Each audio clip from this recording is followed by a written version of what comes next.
Bismillahirrahmanirrahim. Assalamualaikum warahmatullahi wabarakatuh.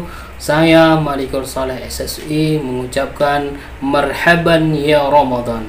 Selamat datang bulan suci Ramadan tahun 1442 Hijriah. Semoga Ramadan kali ini kita tetap memperteguhkan iman dan takwa kepada Allah Subhanahu wa taala.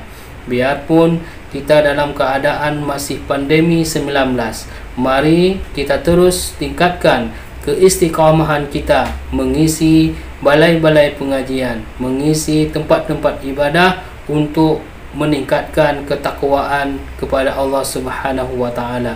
Dan mari kita melaksanakan Ramadan ini sebagaimana firman Allah, ya ayyuhalladzina amanu kutiba alaikumusshiyam kama kutiba alal ladzina min qablikum la'allakum tattaqun. Semoga di akhir Ramadan nanti kita mendapatkan gelar yang istimewa menjadi hamba Allah yang muttaqin dan diberikan pahala yang diridai oleh Allah Subhanahu wa taala.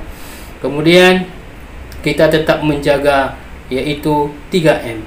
M yang pertama adalah menjaga wudu agar tetap suci dan bersih. M yang kedua, menjaga salat tepat waktu dan berselawat kepada Rasulullah sallallahu alaihi wasallam. Dan yang M ketiga adalah membaca Al-Quran serta mengamalkan isi-isi kandungannya. Mudah-mudahan kita semua bisa melaksanakan dengan baik dan yang diridai oleh Allah Subhanahu wa taala.